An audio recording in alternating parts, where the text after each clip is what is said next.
بخاری شریف سے منتخب 1000 احادیث کا والیوم 6، حدیث نمبر 126۔ حضرت انس رضی اللہ تعالی عنہ سے روایت ہے کہ نبی کریم صلی اللہ علیہ وسلم نے فرمایا، سجدہ ٹھیک طور پر ادا کرو اور تم میں سے کوئی اپنے دونوں بازو زمین پر کتے کی طرح نہ پھیلایا کرے۔ حدیث نمبر 127۔ حضرت عبداللہ رضی اللہ تعالیٰ عنہ فرماتے ہیں کہ میں نے اپنے والد حضرت عبداللہ ابن عمر رضی اللہ تعالیٰ عنہ کو ہمیشہ دیکھا کہ نماز میں 4 زانو بیٹھتے، میں بھی اسی طرح بیٹھتا۔ اس وقت میں کم عمر تھا۔ حضرت عبداللہ ابن عمر رضی اللہ تعالیٰ عنہ نے مجھ کو منع کیا اور کہا، اتحیات میں یوں بیٹھنا سنت ہے کہ دایاں پاؤں کھڑا کریں اور بائیں پاؤں کو موڑ دیں اور اس پر بیٹھے۔ میں نے کہا، آپ تو 4 زانو بیٹھتے ہو؟ انہوں نے کہا، میرا پاؤں میرا بوجھ نہیں اٹھا سکتا ہے۔ حدیث نمبر 128۔ حضرت محمد بن عمرو رضی اللہ تعالی عنہ سے روایت ہے کہ نبی کریم صلی اللہ علیہ وسلم کے کئی صحابہ اکرام بیٹھے تھے، پھر نبی کریم صلی اللہ علیہ وسلم کی نماز کا ذکر آیا تو حضرت ابو حمید سعیدی رضی اللہ تعالی عنہ نے کہا، میں تم سب میں نبی کریم صلی اللہ علیہ وسلم کی نماز کو خوب یاد رکھنے والا ہوں۔ میں نے دیکھا کہ آپ جب تک تکبیر تحریمہ کہتے تو آپ دونوں ہاتھ کندھوں کے برابر لے جاتے اور جب رکوع کرتے تو اپنے دونوں ہاتھ گھٹنوں پر جما دیتے، پھر اپنی پیٹھ جھکا کر سر اور گردن کے برابر کر دیتے تھے، پھر سر اٹھا کر سیدھے کھڑے ہو جاتے۔ آپ کی پیٹھ کی ہر پسلی اپنی جگہ پر آ جاتی اور اطمینان سے کھڑے ہوتے تھے، اور جب سجدہ کرتے تو دونوں ہاتھ زمین پر رکھتے، بازوؤں کو نہ تو زمین پر بچھاتے اور نہ سمیٹ کر پہلو سے لگاتے، اور پاؤں کی انگلیوں کے سرے قبلے کی طرف رکھتے۔ جب دوسری رکعت پڑھتے تو بایاں پاؤں بچھا کر اس پر بیٹھتے اور داہنا پاؤں کھڑا رکھتے۔ جب آخری رکعت میں بیٹھتے تو بایاں پاؤں دائیں ٹانگ کے نیچے سے نکال کر آگے کرتے اور داہنا پاؤں کھڑا رکھتے اور پھر الٹے کولہے پر بیٹھتے تھے۔ حدیث نمبر 129۔ حضرت عبداللہ ابن مسعود رضی اللہ تعالی عنہ نے کہا کہ ہم شروع میں جب نبی کریم صلی اللہ علیہ وسلم کے پیچھے نماز پڑھا کرتے تھے تو سلام کے وقت یوں کہتے تھے، حضرت جبرائیل پر سلام، حضرت میکائیل پر سلام۔ پھر ایک روز رسول کریم صلی اللہ علیہ وسلم ہماری طرف متوجہ ہوئے اور فرمایا، اللہ تعالیٰ تو خود سلامتی عطا کرنے والا ہے، اس لیے جب تم میں سے کوئی نماز پڑھے تو یوں کہے، التحیات۔ ترجمہ: تمام زبانی، جسمانی اور مالی عبادتیں اللہ تعالیٰ ہی کے لیے ہیں۔ اے نبی، آپ پر اللہ تعالیٰ کی طرف سے سلامتی اور اس کی رحمتیں اور برکتیں نازل ہوتی رہیں، اور ہم پر بھی اور اللہ تعالیٰ کے نیک بندوں پر بھی سلامتی ہو۔ میں گواہی دیتا ہوں کہ اللہ تعالیٰ کے سوا کوئی معبود نہیں، اور میں گواہی دیتا ہوں محمد صلی اللہ علیہ وسلم اللہ کے بندے اور رسول ہیں۔ جب تم یہ کہو گے تو تمہارا سلام آسمان اور زمین میں جہاں کوئی اللہ کا نیک بندہ ہے اس کو پہنچ جائے گا۔ حدیث نمبر 130۔ حضرت عائشہ رضی اللہ تعالی عنہا سے روایت ہے کہ نبی کریم صلی اللہ علیہ وسلم تشہد یعنی اتحیات کے بعد یہ دعا پڑھتے تھے۔ ترجمہ: یا اللہ، میں آپ کی پناہ چاہتا ہوں قبر کے عذاب سے، اور آپ کی پناہ چاہتا ہوں دجال کے فتنے سے، آپ کی پناہ چاہتا ہوں زندگی اور موت کے فتنوں سے۔ یا اللہ، میں آپ کی پناہ چاہتا ہوں گناہوں سے اور قرض سے۔ حدیث نمبر 131۔ حضرت ابو بکر صدیق رضی اللہ تعالی عنہ نے رسول اکرم صلی اللہ علیہ وسلم سے عرض کیا کہ آپ مجھے کوئی ایسی دعا سکھلائیے جس کو میں نماز میں پڑھا کروں، تو آپ نے فرمایا، یہ دعا پڑھیے۔ ترجمہ: یا اللہ میں نے اپنی جان کو گناہ کر کے بہت مصیبت میں ڈالا، اور گناہوں کو معاف کرنے والا آپ کے سوا کوئی اور نہیں ہے۔ آپ اپنی خاص بخشش سے مجھ کو بخش دیں اور مجھ پر رحم کریں، بے شک تو بڑا مہربان اور بخشنے والا ہے۔ حدیث نمبر 132۔ حضرت ابو سعید خدری رضی اللہ تعالی عنہ سے روایت ہے کہ میں نے رسول اکرم صلی اللہ علیہ وسلم کو گیلی مٹی پر سجدہ کرتے ہوئے دیکھا۔ مٹی کا نشان آپ کی پیشانی پر صاف ظاہر تھا۔ حدیث نمبر 133۔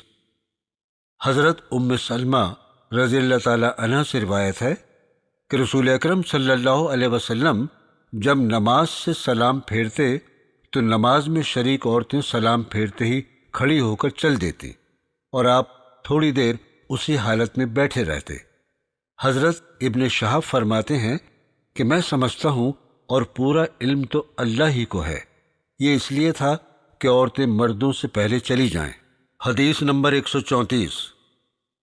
حضرت ابو ہریرہ رضی اللہ تعالی عنہ سے روایت ہے کہ محتاج لوگ نبی کریم صلی اللہ علیہ وسلم کے پاس آئے اور عرض کیا، دولت مند لوگوں نے سارے بلند درجے کما لیے اور ہمیشہ کا چین لوٹ لیا۔ ہماری طرح وہ بھی نماز پڑھتے ہیں اور ہماری ہی طرح روزے بھی رکھتے ہیں، لیکن ان کے پاس پیسہ ہے جس سے کہ حج، عمرہ، جہاد اور صدقہ کرتے ہیں، اور ہم غریبی کی وجہ سے ان کاموں کو نہیں کر سکتے۔ آپ نے فرمایا، میں تم کو ایسا کام بتاؤں کہ اگر تم اس کو کرو تو آگے بڑھنے والوں کو پالو گے اور تم کو کوئی نہ پا سکے گا جو تمہارے پیچھے ہیں، اور تم اپنے زمانے والوں میں سب سے اچھے ہو جاؤ گے، مگر ہاں سوائے ان کے جو یہی عمل شروع کر دیں۔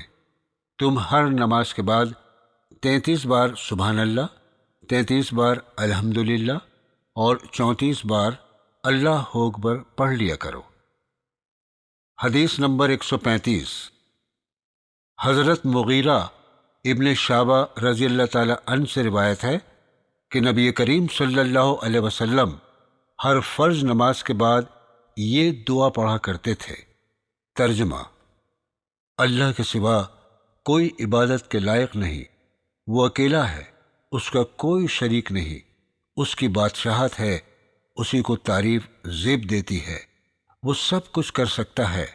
اے اللہ، تو جو دے اس کو کوئی روک نہیں سکتا، اور تو جو روک لے اس کو کوئی دے نہیں سکتا، اور مالدار کو اس کی مالداری تیرے سامنے کام نہیں آ سکتی۔ حدیث نمبر 136۔ حضرت سمورہ ابن جندوب رضی اللہ تعالی عنہ سے روایت ہے کہ نبی کریم صلی اللہ علیہ وسلم نماز میں سلام پھیرنے کے بعد اپنا چہرہ مبارک ہماری طرف کر کے بیٹھ جاتے تھے۔ حدیث نمبر 137۔ حضرت عطا ابن ابی رباح رضی اللہ تعالی عنہ سے روایت ہے کہ نبی کریم صلی اللہ علیہ وسلم نے فرمایا، جو کوئی لہسن کھائے وہ ہماری مسجد میں نہ آئے۔ حضرت عطا نے کہا کہ میں نے حضرت جابر رضی اللہ تعالی عنہ سے پوچھا، کچا لہسن مراد ہے یا پکا ہوا لہسن؟ انہوں نے کہا، میں سمجھتا ہوں کچا لہسن مراد ہے۔ حدیث نمبر 138۔ حضرت ابو قتادہ رضی اللہ تعالی عنہ سے روایت ہے کہ رسول اللہ صلی اللہ علیہ وسلم نے فرمایا، میں نماز پڑھنے کے لیے جب کھڑا ہوتا ہوں اور میری نیت یہ ہوتی ہے کہ لمبی نماز پڑھوں گا، پھر میں بچے کا رونا سنتا ہوں تو نماز مختصر کر دیتا ہوں، مجھے اس کی ماں کو تکلیف دینا برا لگتا ہے۔ حدیث نمبر 139۔ حضرت عبداللہ ابن عمر رضی اللہ تعالی عنہ سے روایت ہے کہ نبی کریم صلی اللہ علیہ وسلم نے فرمایا، جب تم میں سے کسی کی بیوی نماز کے لیے مسجد میں آنے کی اجازت مانگے تو شوہر کو چاہیے کہ اس کو نہ روکے۔ حدیث نمبر 140۔ حضرت ابو ہریرہ رضی اللہ تعالی عنہ سے روایت ہے کہ رسول اکرم صلی اللہ علیہ وسلم نے فرمایا، ہم سب امتوں کے بعد دنیا میں آئے، لیکن قیامت کے دن سب سے آگے ہوں گے۔ فرق صرف یہ ہے کہ یہودیوں اور عیسائیوں کو ہم سے پہلے اللہ تعالیٰ کی کتاب ملی، پھر یہی جمعے کا دن ان کے لیے بھی مخصوص عبادت کے واسطے مقرر ہوا تھا جو تم پر فرض ہوا ہے، لیکن انہوں نے اس میں اختلاف کیا اور ہم کو اللہ تعالیٰ نے اس کی ہدایت کر دی۔ سب لوگ ہمارے پیچھے ہوں گے، یہودی دوسرے دن یعنی ہفتے کے دن اور عیسائی تیسرے دن یعنی اتوار کے دن کی طرف چلے گئے۔ حدیث نمبر 141۔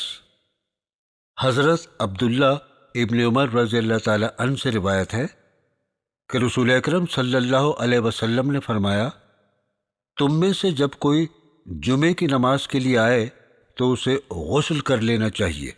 حدیث نمبر 142۔ حضرت عبداللہ ابن عمر رضی اللہ تعالی عنہ سے روایت ہے کہ حضرت عمر بن خطاب رضی اللہ تعالی عنہ جمعے کے دن کھڑے ہو کر خطبہ دے رہے تھے کہ اتنے میں ایک صحابی پہلے کے مہاجرین اور نبی کریم صلی اللہ علیہ وسلم کے صحابہ میں سے آئے۔ حضرت عمر رضی اللہ تعالی عنہ نے خطبے کے دوران ہی ان کو پکارا، بھلا یہ کون سا وقت ہے آنے کا؟ انہوں نے کہا، مجھے کام پڑ گیا تھا، میں گھر میں نہیں گیا۔ اذان سنتے ہی میں نے وضو کیا اور چلا آیا۔ حضرت عمر رضی اللہ تعالی عنہ نے کہا، اچھا یہ کہتے ہو کہ تم نے صرف وضو ہی پر اکتفا کیا، حالانکہ تم کو معلوم ہے کہ نبی کریم صلی اللہ علیہ وسلم جمعے کے دن غسل کا حکم دیتے تھے۔ حدیث نمبر 143۔ حضرت ابو سعید خدری رضی اللہ تعالی عنہ سے روایت ہے کہ رسول اکرم صلی اللہ علیہ وسلم نے فرمایا، جمعے کے دن ہر جوان پر غسل اور مسواک کرنا واجب ہے، اور اگر خوشبو میسر ہو تو اس کو بھی لگانا ضروری ہے۔ حدیث نمبر 144۔ حضرت انس بن مالک رضی اللہ تعالی عنہ سے روایت ہے، نبی کریم صلی اللہ علیہ وسلم نے فرمایا، اللہ تعالی قیامت کے دن دوزخ کے سب سے کم عذاب پانے والے سے پوچھے گا، اگر تمہیں زمین کی ساری نعمتیں میسر ہوں تو کیا ان کو تم فدیہ میں عذاب سے نجات پانے کے لیے دے دو گے؟ وہ کہے گا، ہاں میں ساری نعمتیں دے دوں گا۔ تب اللہ تعالیٰ فرمائے گا، میں نے تم سے پہلے کہا تھا کہ میرے ساتھ کسی کو شریک نہ کرنا، لیکن تم نے نہیں مانا اور آخر تم نے شرک ہی کیا۔ حدیث نمبر 145۔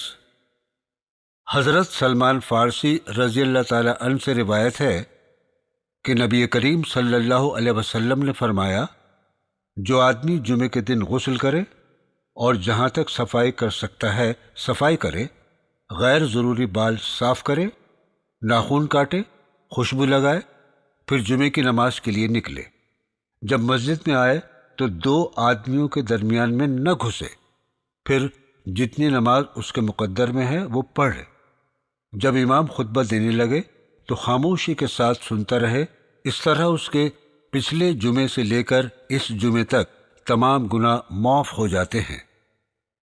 حدیث نمبر 146۔ حضرت ابو ہریرہ رضی اللہ تعالی عنہ سے روایت ہے کہ نبی کریم صلی اللہ علیہ وسلم جمعے کے دن فجر کی نماز میں زیادہ تر سورہ سجدہ اور سورہ دہر پڑھتے تھے۔ حدیث نمبر 147۔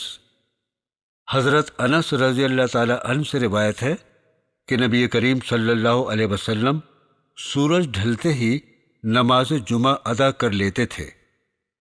حدیث نمبر 148۔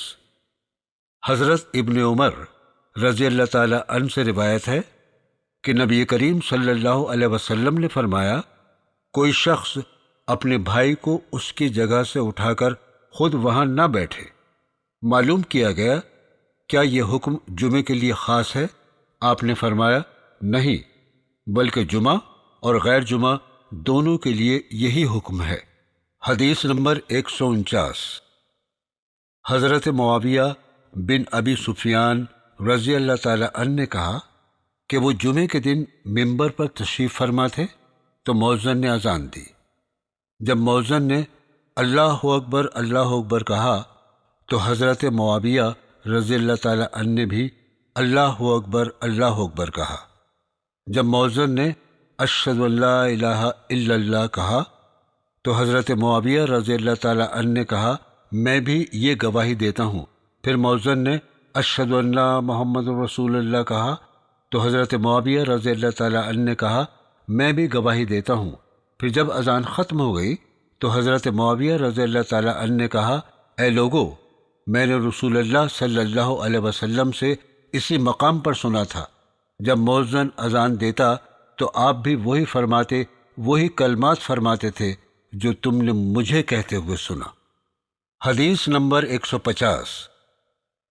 حضرت جابر ابن عبداللہ رضی اللہ تعالیٰ عنہ سے روایت ہے کہ ایک کھجور کا تنا تھا جس پر ٹیک لگا کر رسول اللہ صلی اللہ علیہ وسلم کھڑے ہوتے تھے، اور جب آپ کے لیے ممبر رکھا گیا تو اس تنے سے ہم نے 10 مہینے کی حاملہ اونٹنی کے رونے کی جیسی آواز سنی۔